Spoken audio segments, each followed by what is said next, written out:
A gente estava falando sobre a velocidade de reação e a gente precisa comentar uma forma bem prática de você expressar essa velocidade, né? Que é através da molaridade. Molaridade se refere à quantidade de mols que eu tenho em uma solução. Então, é o número de mols que eu tenho por litro de solução, tá bom? Então, quando eu falo que eu tenho uma solução de NaCl, por exemplo, a 1 mol por litro, significa que a cada 1 litro eu tenho 1 mol, tudo bem? Então, isso é molaridade. Por que ela é uma das formas mais práticas e melhores de se expressar a velocidade? Porque o mol, pessoal, ele pode envolver muitas grandezas, volume, massa, carga e muitas outras. Então, por isso que é uma das melhores formas de medir a velocidade. Então, é justamente isso que está escrito aqui nessa parte da lousa.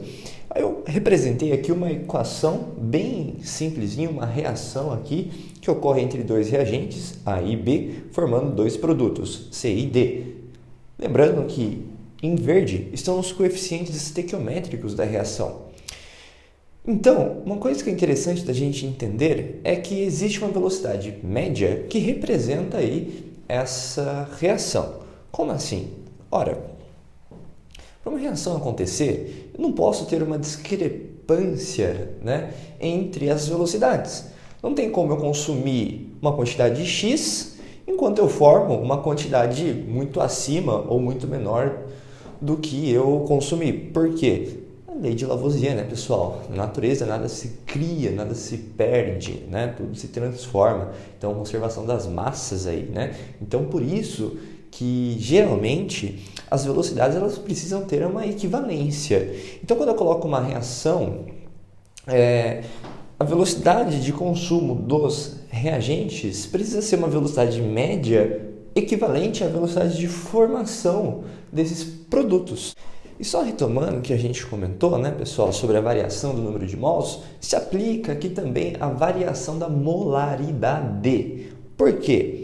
Lembra que quando eu tenho um consumo, né, nos reagentes, a concentração inicial deles é alta e a concentração final tende a zero. Por quê? Porque conforme eles são consumidos, você vai consumindo até não ter mais. Então, a concentração final dos reagentes tende a ser zero. Enquanto dos produtos, a concentração inicial é zero. Quando a reação está começando, você quase não tem produto. Então, a concentração inicial é zero. Enquanto a concentração final tende a ser um valor diferente de zero. Uma vez que você está formando em um meio aquoso, pensa o seguinte: você tem os reagentes sendo consumidos e os produtos sendo formados. Então, a concentração tende a aumentar dos produtos. Portanto, pessoal, eu falei para você que o delta na física, na química, geralmente representa variação. E como que você sabe que uma grandeza varia? Você pega o que você tem no final e subtrai o que você tem no inicial. Você deve estar se perguntando, tem como deixar isso mais claro? Sim.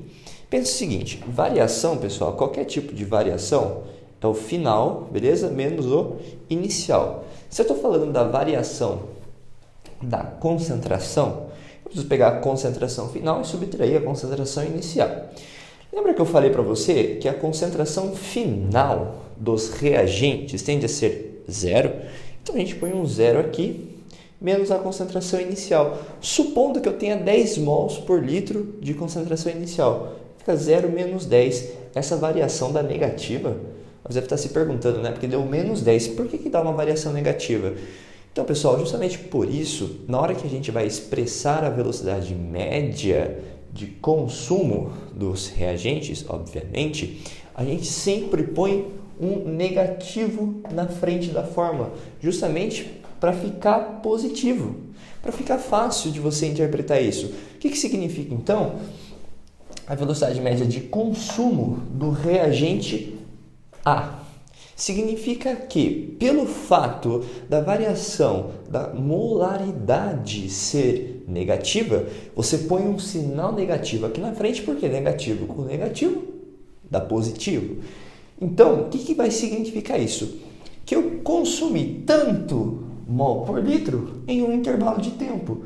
E da mesma forma, com o reagente B, eu consumi tanto mol por litro no mesmo intervalo de tempo. Agora, isso não vai acontecer para os produtos. Por que isso não acontece com os produtos? Porque o produto tem a concentração inicial igual a zero. Então, no final, a concentração é a concentração final.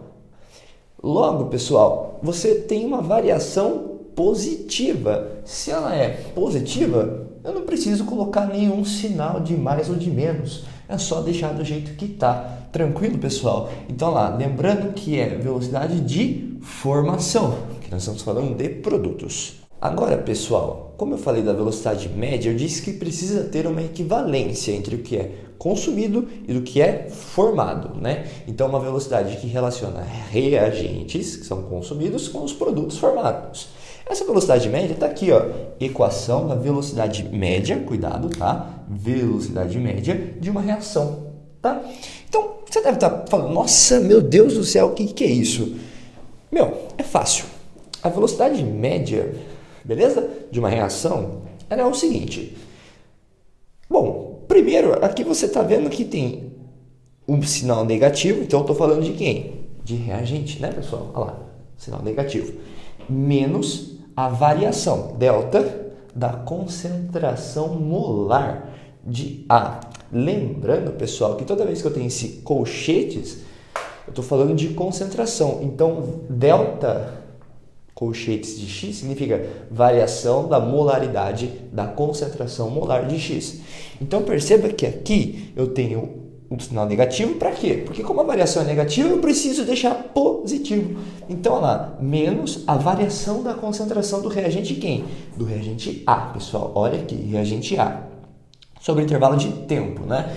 Então, é a mesma fórmula que está aqui. Mas você deve estar se perguntando, o que significa esse A aqui? Ué, pessoal, em verde, coeficiente estequiométrico. Já vou explicar isso para você. Mas da mesma forma, essa velocidade se equipara à variação da molaridade de B, né, que também é um reagente, sobre o mesmo intervalo de tempo. Mas aí, multiplicado aí de novo, né, pelo coeficiente estequiométrico de B, né, o tempo multiplicado. Por que isso acontece? Pessoal, é o seguinte. Quando uma reação acontece, pode ser que as proporções sejam as mesmas. Então, pode ser 1 para 1 para 1, ou 2 para 2 para 2, 3 para 3, enfim. Se eu pego uma reação assim, ó, que eu tenho 1 mol de A reagindo com 3 mols de B, formando 2 mols de C. O tempo, ele não é diferente, vamos assim dizer, né? Desconsiderando a relatividade de Einstein, o tempo ele não é diferente para nenhum reagente. Então, pessoal, isso significa que se passa 10 segundos de consumo do reagente A, obrigatoriamente passa-se 10 segundos de consumo do reagente B. Da mesma forma, passa-se 10 segundos de formação de C. Mas, conforme o reagente A ele é consumido em 1 mol, olha lá, ó, 1 mol, o reagente B ele é consumido em 3 mols. Então, em 10 segundos, eu consumi 1 mol de A e 3 de B. Então, você concorda comigo que a velocidade de consumo de B é 3 vezes maior que a de A? Tem que ser, né, cara? É o seguinte, no mesmo tempo, enquanto eu consumo 1A, eu estou consumindo 3B. Então, por que eu divido por B esse negócio aqui? Justamente para, como é o triplo, e para deixar a mesma, eu divido por 3. Você entendeu? Da mesma forma, então, que se eu consumir 3 vezes o B, nos mesmos 10 segundos, vamos assim dizer, eu formo 2 mols de C. Então, para a velocidade ficar constante, eu preciso dividir a velocidade de C por 2. Para quê? Porque como é o dobro de A, eu preciso dividir por 2. Então, pessoal, perceba que eu até circulei aqui todos os intervalos de tempo para você entender que você deve dividir as velocidades expressas pela molaridade e o intervalo de tempo, sendo que elas devem ser sempre, né? Então, lá, ó, divididas aqui pelo coeficiente estequiométrico de cada substância, de cada reagente ou de cada produto. Beleza? Então agora que a gente já viu toda a teoria aí dessa parte inicial de velocidade das reações, a velocidade média, a variação da concentração, vamos colocar isso em prática no exercício de vestibular. Na reação acima, então ele coloca a reação aqui, ó, x mais 2y resultando em z, né, formando o produto z. Na reação acima equacionada, observou-se a variação na concentração de x. Então, pessoal, isso aqui é um dado interessante, é a concentração de x. Em função do tempo, segundo a tabela. Então, tudo que a gente vê aqui está falando de x. Então, ele coloca o tempo, agora, olha que interessante, ele coloca o tempo em segundos, tá? Já fica atento com isso. E ele coloca a concentração de x em mol por litro. Então, ele dá aqui a variação do tempo, né, em razão da variação da concentração, beleza? E aí, no intervalo de 4 a 6 minutos, interessante, ó, 4 a 6 minutos, a velocidade média da reação, olha só o que ele está pedindo.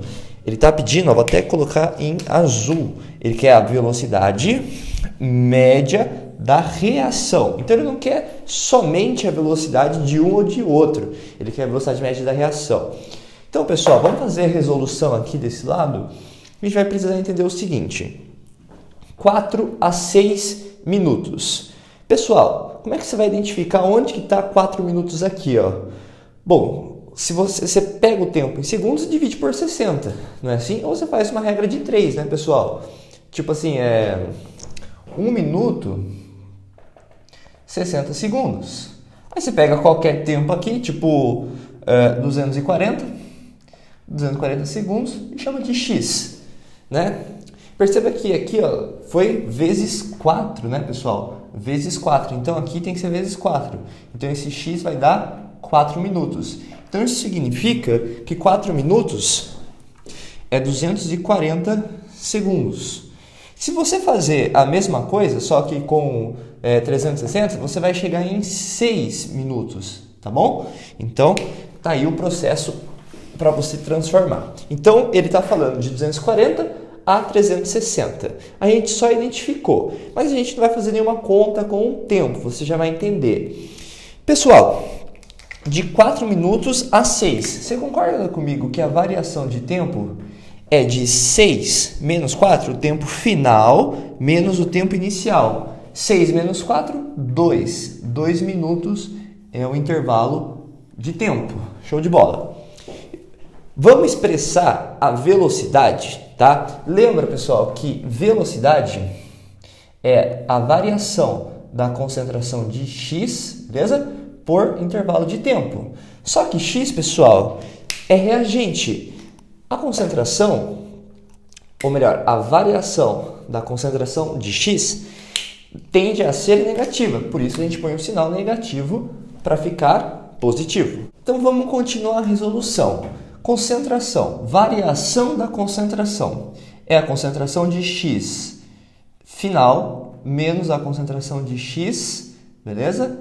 Inicial, sobre o intervalo de tempo. Lembrando que isso tende a ser negativo, a gente acerta aí o sinal. Então, ó, a velocidade média da reação, ó, vai ser o seguinte, menos, né, que está na fórmula, a concentração final. A concentração final está aqui, né, pessoal? De 190 milésimos, ou 0,190. Então, lá, 0,190 menos, tá beleza? Menos a inicial, de 200 milésimos. Então, 0,200. Pelo intervalo de tempo, que dá 2 minutos, que a gente calculou. Porque ele quer, ó, olha a unidade. Ele quer que você expresse a velocidade em mol por litro, já está certo, só que em minutos. Então, a gente vai ter que colocar o tempo em minutos, já está certo. Então, é só colocar aí embaixo. Pessoal, quando você fazer essa conta aqui, ó, tá? Você vai chegar, lembrando que isso aqui vai dar negativo, negativo com negativo dá positivo, vai dar 0,005, o que? Mol, beleza? Mol por litro vezes minuto. 0,05 ou 5 milésimos, né? encontra aí a alternativa C de correto. Então, pessoal, dessa matéria é só. Espero ter contribuído com seus estudos, ter esclarecido de uma forma mais didática para você essa matéria. Se você quer acompanhar mais resoluções de exercícios como esse e conteúdos extras, segue a gente lá no Instagram, @vest_tube. Lá você vai poder acompanhar muitas dicas, atualizações sobre os vestibulares e conteúdos extras. De qualquer forma, muito obrigado. Se você ainda não é inscrito no canal, aproveita para se inscrever e deixar o seu like. Sendo assim, quando você entrar aqui no YouTube, sempre os meus vídeos estarão sendo recomendados para você. Sendo assim, obrigado pela audiência e até a próxima.